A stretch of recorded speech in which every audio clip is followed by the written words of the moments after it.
Okay, everybody hits the got it button and we are set to go. So again, welcome everyone. The Massachusetts Safe Routes to School program is proud to offer today's information session on our professional development program for pedestrian and bike safety curriculum. My name is Judy Crocker and I am this program's statewide coordinator.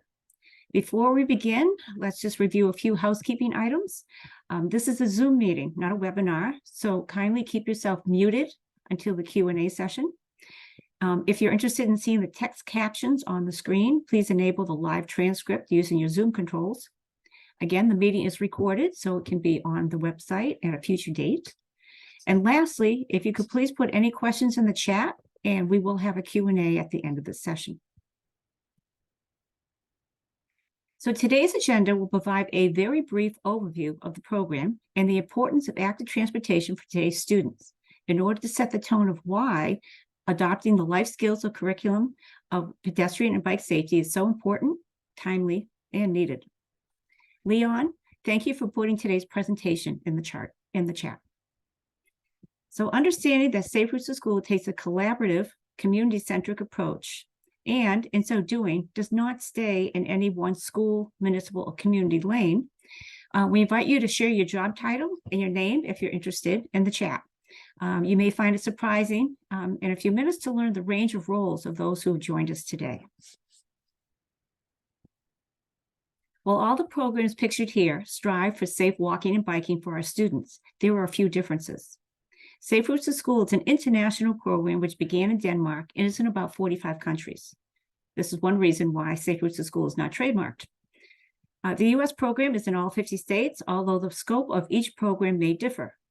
Massachusetts is the home to one of the few full statewide programs. Our parent organization is the Department of Transportation. Thus, we are a program of MassDOT. Being federally funded, our program is free to public and public charter schools serving students in grades K through 12. The National Center for Safe Routes to School is the original home when the U.S. began the program in 1999. It serves as an information and research hub today. Both federal programs are sometimes confused with the National Safe Routes Partnership. This is a private, nonprofit advocacy organization which is active in legislative and educational policy. As such, is the only website of the three with a donate button. We are most appreciative that the partnership's biennial 2022 Safe Routes to School report card recognized the work being accomplished here in the Commonwealth and placed Massachusetts as #1. Well, full disclosure, we're tied for #1 with California. The Massachusetts program includes over 1,100 schools and more than 200 alliance partners or non-school partners, and represents school districts, local and statewide organizations, municipal departments, and committees from across the state. That equates to a little less than 65% of all Massachusetts schools. To help the Safe Routes team celebrate welcoming our 1,000th school partner last November, each of the original 1,000 schools received a reflective vest. Here are some of our Safe Routes friends showing off their new styling safety accessory. The Massachusetts Safe Routes team is comprised of 7 outreach coordinators who focus their energies and expertise across the state in distinct regions. Tori, Bonnie, Jordan, Sarah, Vivian, Maggie, and Colleen are the boots on the ground professionals who travel to your schools, share program resources, and help you to strategize and coordinate your individual programs, whether it be through an individual school or the school district. Not pictured here is our administrative team. Diane Hansen's our project manager, Rachel O'Connell is the program director, and Leon Papadopoulos is our senior operations manager. While the Safe Routes program focuses on walking and biking, no matter how your student arrives and departs school, we want them to be safe. Safe Routes is also not a one-size-fits-all program. We work with schools and communities to find what in our deep program offerings can best benefit your students. Here are some of the more common reasons why schools, towns, and organizations enlist our services. Oftentimes, we encounter a scenario like the chicken and the egg. Families tell us that they don't want their students walking to school because of the conditions of the sidewalk or the speed and the volume of the traffic. Then what happens? They get in their cars and become part of the same problem. We try to educate families that you are not in traffic, you are the traffic. These are some of the behaviors that we try to change.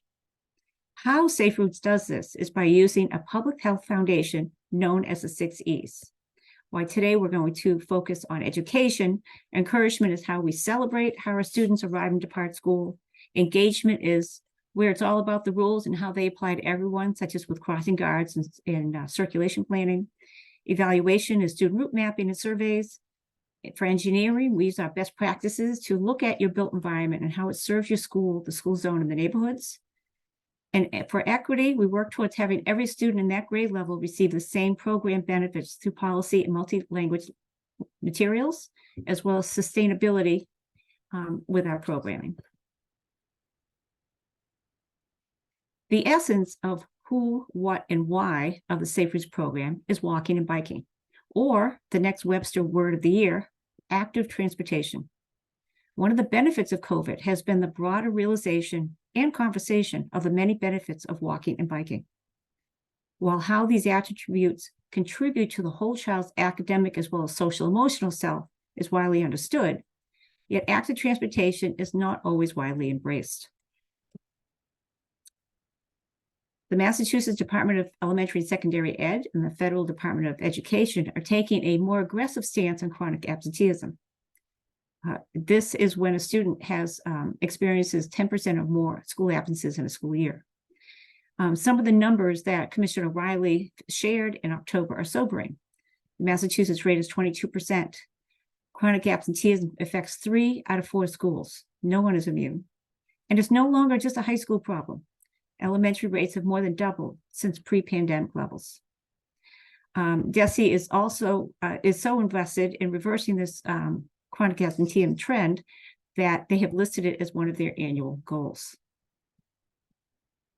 Attendance counts is an often cited program that offers strategies to tackle chronic absenteeism.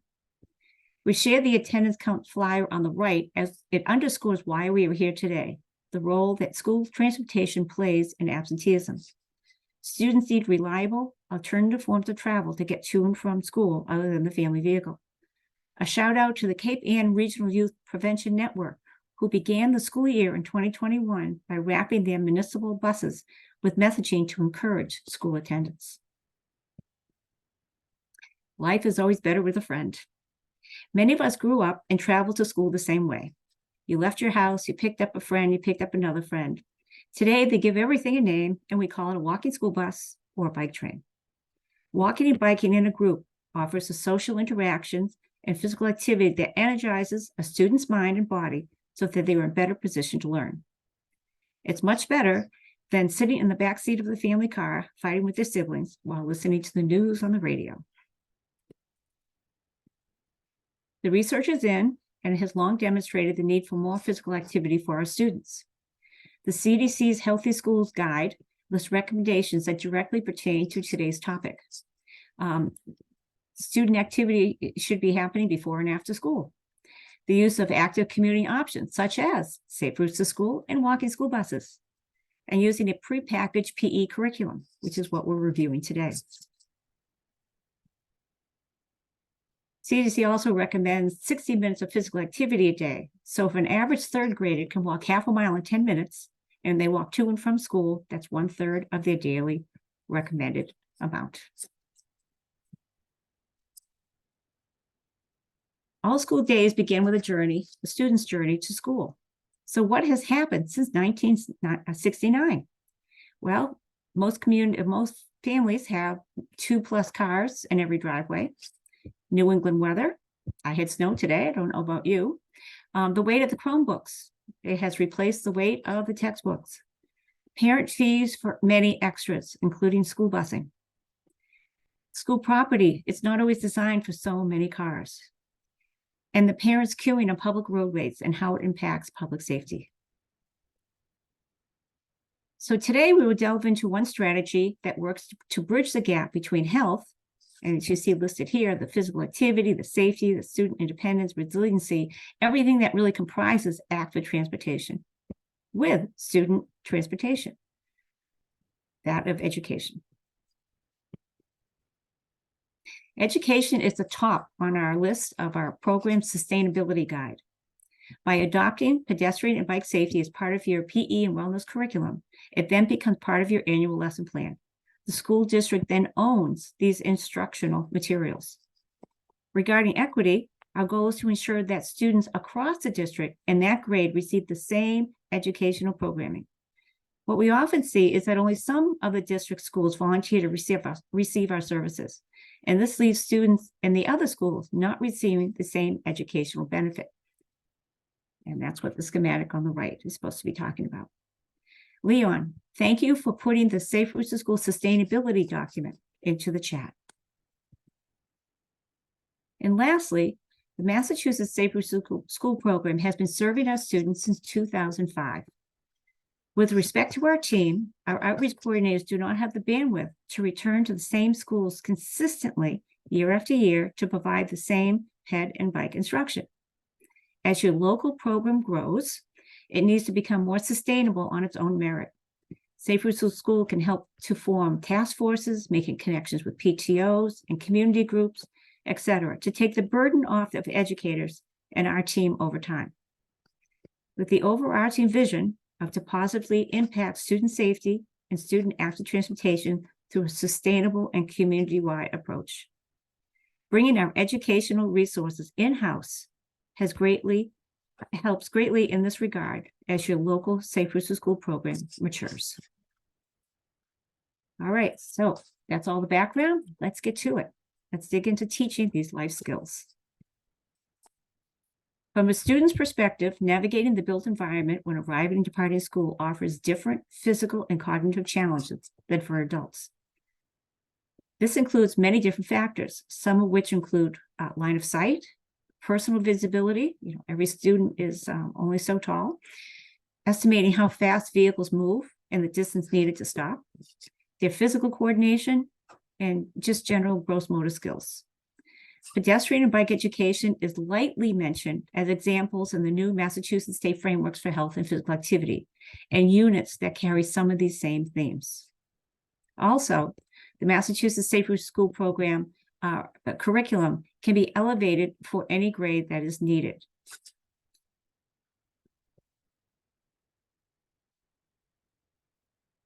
So the program is excited to have received DESE accreditation for our pedestrian and bike safety curriculum. We truly feel that these are life skills needed by all students as they grow into global citizens. As with many DESE continuing ed options, this course can be taken in its entirety or in segments. You can choose what works best for you and your students. The modules are a combination of self-paced and scheduled, or online and in person. Looking at the chat, today's participants represent a range of roles in our student education. You mirror the list found here of who may be interested in this course content. And finally, if you are here today representing your district, thank you. If you are here today representing only your individual school, please consider encouraging your colleagues to also participate. Our professional development program is divided into 4 modules. Each covers specific aspects of the Safe Routes to School program using either online or in-person approaches, or both. Each individual module is then followed by a short assessment. That way, you can receive some PDP credit for what you have completed. We tried to provide a menu of module options that would satisfy the needs of most educators. The module topics include just a general overview of the Safe Routes to School program, bike and pedestrian safety principles, observation of really the teaching behind all of this, and then an optional unit where it's with complementary elements for these topics. We realize that professional development days work into your school calendar vary in length. Each module is designed to be flexible for that reason. Modules 2 to 4 can be completed in segments to meet different scheduling needs. However, it should be noted that the learning assessment cannot be modified. Once you reach out to the program to begin the professional development process, we will send you the PowerPoint where the links found on the next few slides will be active in order to access the selected materials. The learning goals of Module 1 involve a self-guided overview of the Safe Routes to School program. There are a wealth of resources found on our website. By understanding the offerings under all aspects of the 6E Foundation, you may discover new opportunities that could further benefit your school, as well as tie together education with other programmatic elements. For example, today we have mentioned walking school buses and bike trains. Are you interested in how to form one and how they function? Details are included in our walking school bus and bike train guide. Leon, if I could trouble you to please put that document on the chat for everyone to see. Thank you. Without listing all the resources, other popular documents include our Inclusion of All Abilities Guide, a few training videos, and an in-depth look at equity in transportation. Not sure how the Safe Routes to School program is involved in your community or what community partners are participating? Then check out the Safe Routes to School dashboard, where all school and program district activities are listed in detail. Module 1 also includes written and video resources for bike and ped safety. Here, the applicable state frameworks for 1999, that is, for safety and injury prevention, as well are listed, as well as for the SHAPE PE standards and the Joint Committee on National Health Standards from the CDC under health and physical activity and fitness. While these materials are based on suggested grade levels, again, please remember that we can elevate these materials to any grade, K through 12. For example, very simplistically, teaching a kindergarten to cross the street involves holding the hand of a grown-up versus having a second grader understand to make themselves visible and wait for traffic to stop. Included here is also an example of the module certificate of completion awarded once the module assessment is taken. Here's a screenshot of the Safe Routes to School website. Following Module 1, you will become a pro at scrolling through the various E subheadings in order to locate our resources. You will also better understand that this is not the Safe Routes to School Partnership website, which often pops up if one Googles Safe Routes. The most popular unit is Module 2, as a whole or in 2 parts. Here we review our methods for teaching pedestrian and bike safety.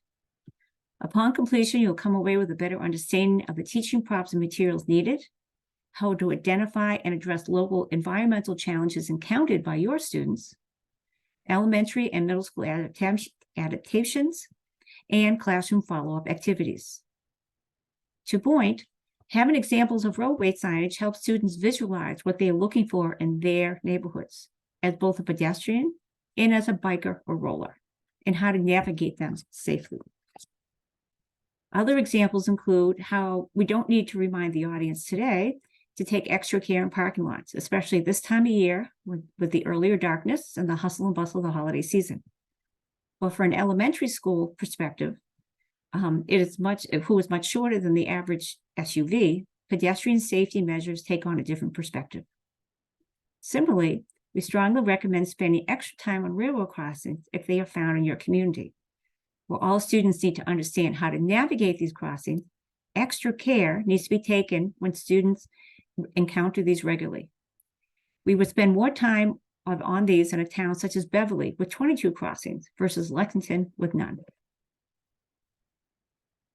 Similarly, bike safety is broken into non-skills-based and skills-based riding lessons.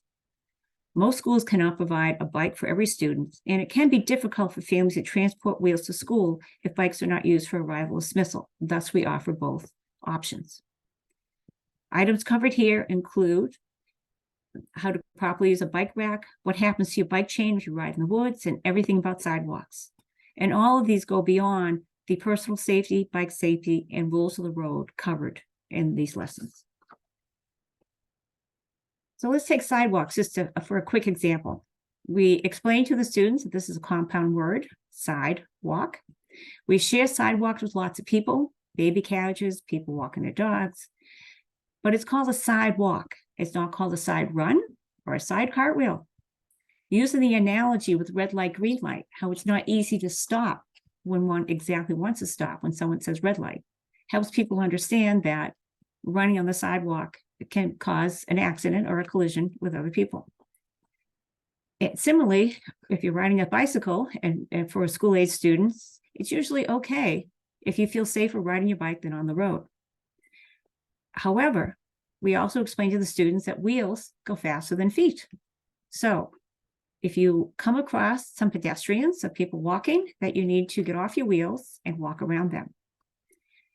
The exception would be any downtown business areas, and definitely never anything motorized.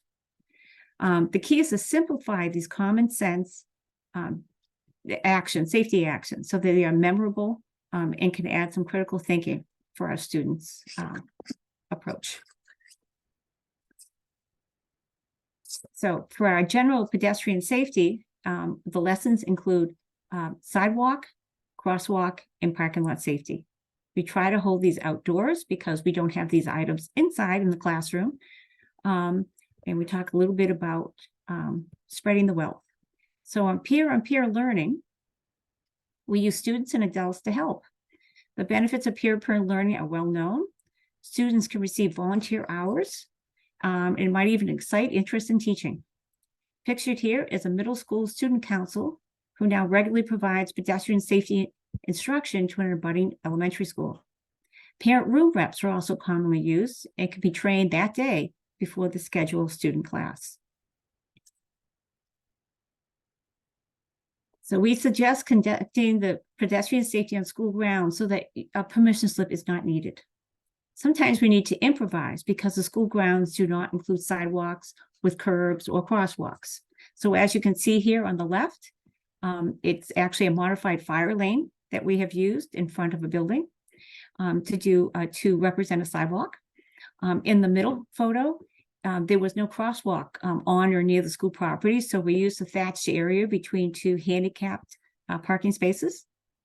And then on the right, again, noticing that in the average parking lot, the cars are much larger than the students, and we have no sidewalks and crosswalks in the parking lot. So it's how to keep yourself safe in those type of situations.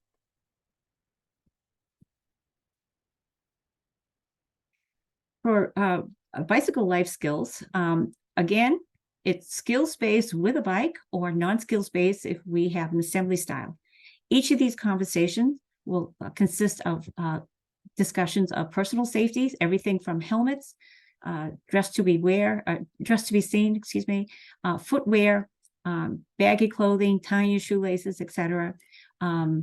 Again, keep your Crocs athletic if you're going to be wearing them. Bike safety, the ABCs of the bike, the height of the bike seat, making sure the bike fits, and just general rules of the road. Everything from hand signaling to distracted riding to pack riding. So some real-world examples include the life skills of biking involving the properly fitted helmet, no matter what the hairstyle or the clothing, as seen on the left. In addressing middle and high schoolers, we'll put more focus on rules of the road, understanding the signage and the pavement markings, and how to negotiate multi-use paths and bike lanes. These soon-to-be car drivers need to understand how all wheels share the road and how rules of the road apply to everybody. And then we also have, wouldn't it be wonderful if every middle and high school student knew how to put a bike on a bus? And then there's the learn to ride students, and we suggest techniques for making it fun and yet safe. So traffic gardens or traffic towns are only beginning to emerge in Massachusetts. Our bike rodeo or skills-based wheel courses cover these.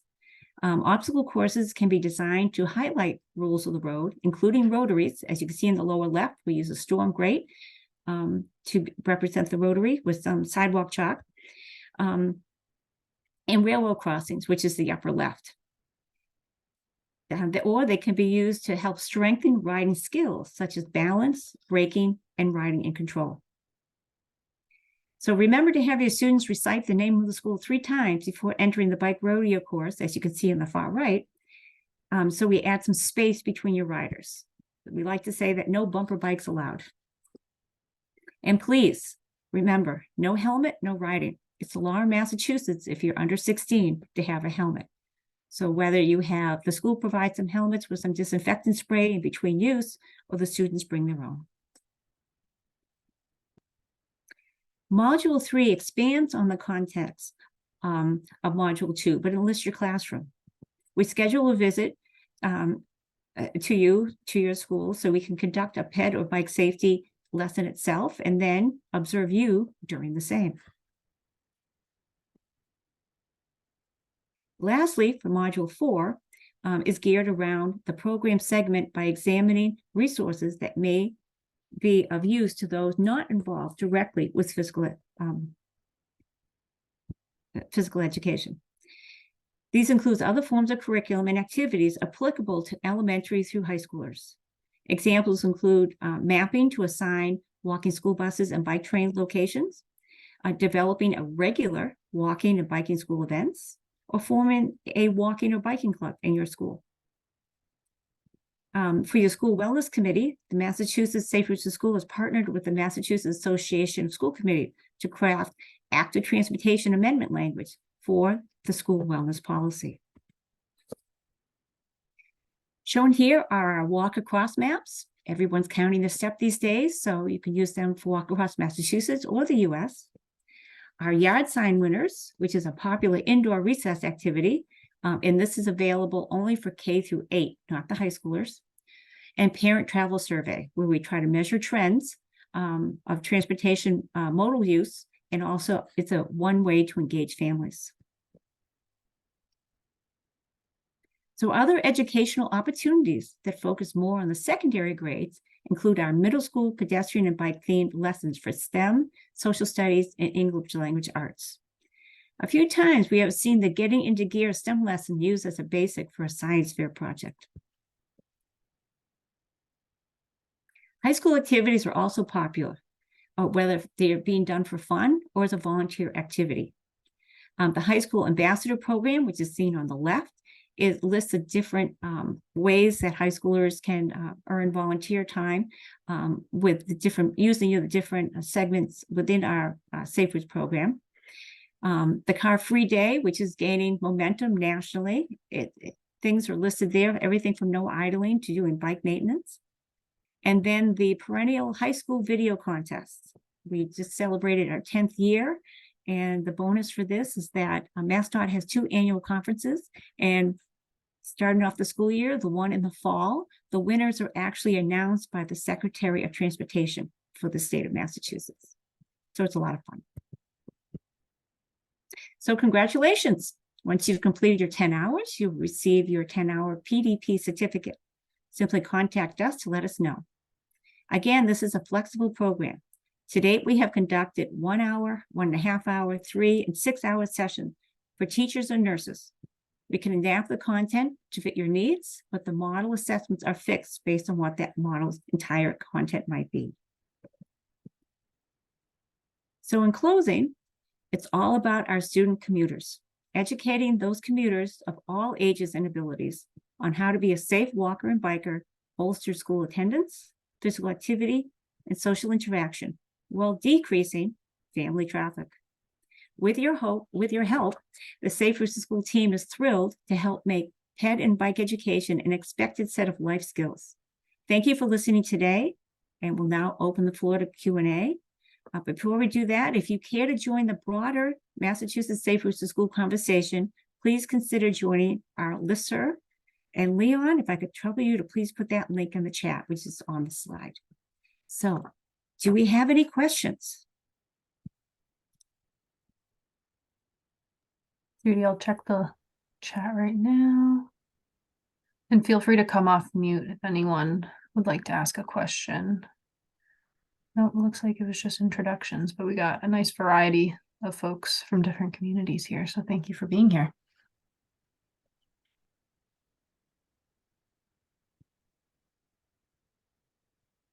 Judy, I know that a couple questions that I get regularly is, can I participate in one only like the pedestrian part of the curriculum? So do you have any guidance on that? Of course. And again, we will come and instruct you about how to manage these pieces of lesson plans. And if you choose not to do the PDT training, that's totally up to you. But yes, we do have some communities where biking or skateboarding or scootering is not as popular as walking. And so we have been asked to do one versus the other.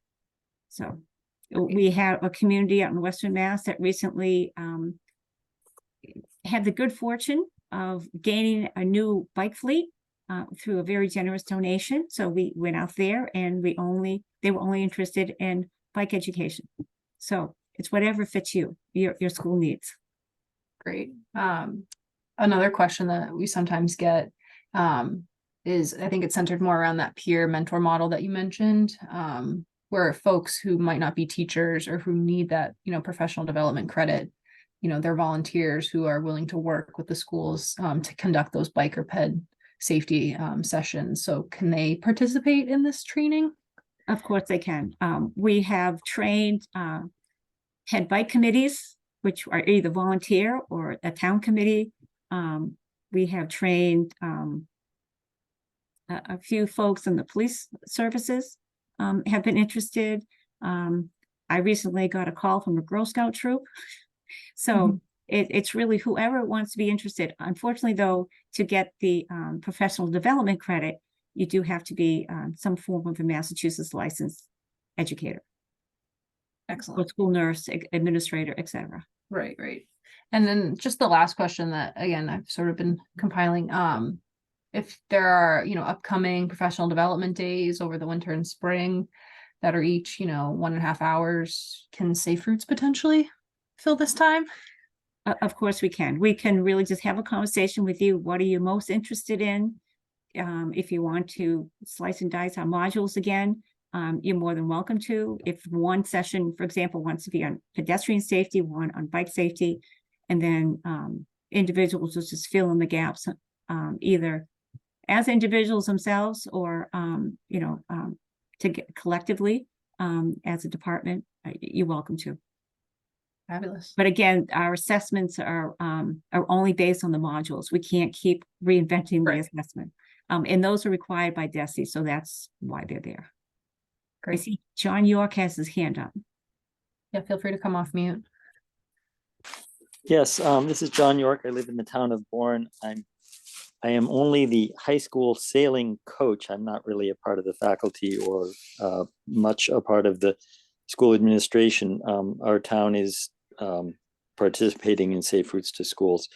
A couple of things. I had to come in late. So is the slide presentation from this Zoom available? Yes. Leon, do you mind just dropping it in the chat again? So that way people who might have joined late can get a fresh copy. And if you're interested in watching the recording again, it will be on the website in the near future. Great, thank you. So another question. I see this in our town, but it may be true in general cases. I think it would help us promote Safe Routes to School if it had a component for faculty and community members. For example, Safe Routes to School provides safe routes to the place where most of our town public meetings are held, at the schools, activities at the schools, faculty who want to commute. As a coach who's not at the school during the day but has to arrive at the end of the school day, I always go by bicycle. There's no bike racks. I don't see any other faculty or staff riding bikes to school. And we have a campus with 3/4 of our students, that's 3 through 12, and all the faculty and all the staff. Any other place I've worked, if you have that many people, there's a few people who commute by bicycle. So I think it would be really helpful to get more community support for Safe Routes to School, more understanding of what it's about, and just the general promotion of healthy transportation. If Safe Routes, as part of Safe Routes, really had some things addressed at faculty and staff. That's just my own personal crusade, but other than that, I'm eager to watch this rest of this myself, and I'm trying to help our high school get some programs for students and faculty. So thank you very much. Thank you, John, and thank you for your forward thinking of this. Colleen has been very busy in the community of Bourne, and there's different ways we can embrace the faculty and staff on this too. As you say, just looking at the infrastructure to see if it really provides for everyone. Your wellness committee, some wellness committees also deal with faculty needs and mental health and well-being. So it can come up in a few different venues besides the community in general. Those are just within the school itself. Thank you. Okay, Laura. This is somewhat in a similar vein. I'm a volunteer member of the Transportation Advisory Committee in my community. And I'm curious if you have any materials at hand to help community members reach out to their administration, like template letters or anything like that, to ask for them to take the lead on scheduling professional development for faculty and, physical education staff and that sort of thing. So Sarah would love to help you with that. She's the outreach coordinator who serves Concord. I'll be honest, we don't have anything per se, but we are very, let's just say, used to knocking on those doors. So there's different ways we can go about it. And Sarah would like to help you with that. So basically it's using our connections to try to express to the school department the community's desire to see some measurable change. And education is what it's all about. And Laura, I'm just dropping in the chat. We have a professional development one-pager that can kind of go along maybe with that letter that Sarah will kind of help you craft. It's just, like I said, it's a one-page overview of what Judy just talked about. So that might actually kind of help go hand in hand. And we also have a one-pager in a few languages about what the Safe Routes program is all about, as well as a toolkit. And these are all covered in the first module. So we do have tools available. Anyone else? These are great questions, by the way. Hi, this is Ellery Klein in Medford. Hi. Just to kind of clarify, I'm a community member and a parent in the school district and would love to just get more involved in, running bike rodeos or any kind of thing like that. And so once we do like the online module, is there a regular instruction like happening online or down at the State House? Or if you're not affiliated with the school district, do you have like things that you schedule for groups, or is this a one-on-one thing that you do? Hi, Ellery. So Walk Hi, Medford. Judy. Hi. Walk Medford is very active with the Safe Routes program, and being a ped bike committee, you are an alliance partner of the Safe Routes program, so we can come and do perform instruction just for you. So there's so much you can learn online, but the rest of it is in person, and the lesson plans itself are definitely in person. And Vivian would love to help you with that. Okay, so just be. Yes. All right, great, thank you. Thank you. And hopefully we could even tie in the Medford Bike Committee. So Yeah, yeah, well, that makes me like-minded. think I should reach out and see if anyone else wants to do this training at the same time. So I'll look into that. Thank you. Yeah. Thanks. Any other questions? Rachel, I just want to pop in. My lighting in at my house is terrible, but when I do pedestrian safety at the schools, I always like to invite parents that may not be totally ready to be the ones that are going to be running pedestrian safety within their schools, but just to join me and kind of get a feel of what it's like. So if you're thinking, oh, I don't think this is something I really want to do. It tends to be the parents that are already involved in active transportation promotion, helping us with our walk and bike and roll to school days, that will come out and see what this is. So I encourage you, if it's something that you're interested in, reach out to us and see if there's a possibility for you just to kind of be there. Sometimes we ask you to be part of, like be the driver in the street to kind of help us. And that way you can get a feel as to how it is that we do this and what the experience is like. And then maybe that might help encourage you to say, oh, I can do that. So just a suggestion. Great. Thanks, Vivian. Mhm.